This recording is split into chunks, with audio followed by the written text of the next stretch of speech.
Rate laws graphing method.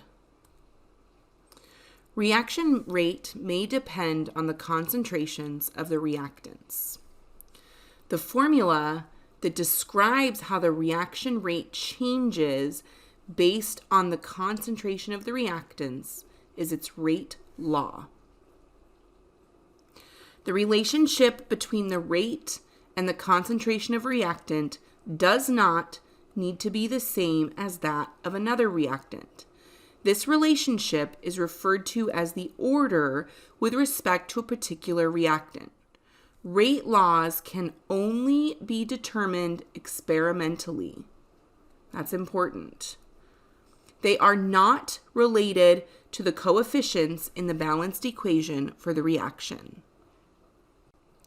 General rate law. Every reaction has a rate constant K that varies with temperature. For any reaction where some reactant A combines with some reactant B to produce some products, there is a rate law involving K, where the rate is equal to K times the concentration of reactant A raised to this power M, multiplied by the concentration of reactant B raised to this power N, where M and N are the orders of the reactants. The rate of a reaction is equal to the product of the rate constant and the concentrations of the reactants raised to their respective orders. Let's talk more about the order of reaction. So here's our general rate law here from the previous slide, where M and N are the orders of the reactants. The order with respect to reactant A is given by this M. The order with respect to reactant B is N. The overall order is the sum of the two, M plus N. Determining rate laws. Rate laws are determined for each reactant by measuring how the reaction rate changes as its concentration changes. Initial rates are used because the initial concentration is known. One method of determining the order of a reaction is by graphing initial rate data versus concentration. The shape of the graphs made by plotting initial rate versus concentration indicates the order as described in the following slides. Zero order reactions. If a reaction is zero order, that means it has the same rate at all concentrations of a given reactant. The rates of zero order reactions do not change as the concentration of the reactant is increased, since the concentration of the reactant is raised to the zero power. This means for a reaction with only one reactant, M equals 0. The rate law then would just be rate is equal to K, because again, just mathematically here, if I had this reactant A raised to the 0 power, because it's a zero order reaction, anything raised to a 0 power just simply reduces to 1. So it isn't included in the rate law expression. So we just get rate, where rate is the reaction rate and K is equal to the rate constant. There are no variables in this law. The rate is just the constant K. The graph here is just a line,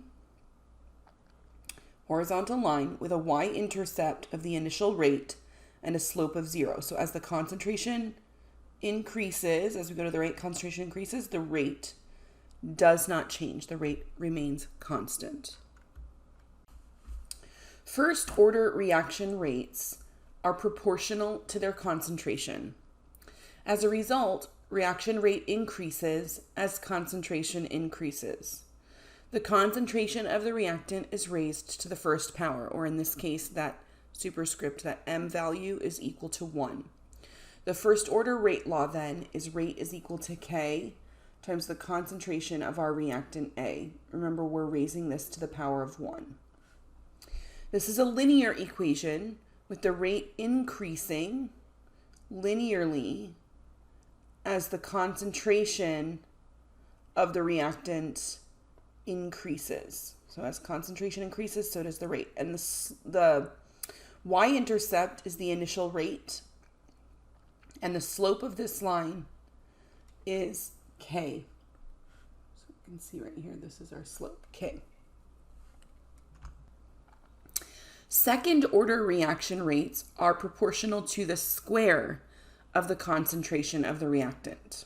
As a result, the rate increases dramatically as the initial concentration is increased, which you can see from the graph. In second order reactions, the concentration of the reactants is raised to the second power, or m equals 2. And the second order rate law would be rate equals K times the concentration of A, reactant A, squared. In summary, a graph of rate versus concentration can be used to determine the order of the reaction. If the graph is a horizontal line, then the reaction is zero order, and we know that the rate is equal to K, the rate constant. If the graph is a straight line with a positive slope, then the reaction is first order, and the rate is equal to K times the concentration of that reactant, which you can see that line here. If the graph has a quadratic curve, the reaction is second order, and the rate is equal to K times the concentration of that reactant squared. And you get this orange looking curve upward here.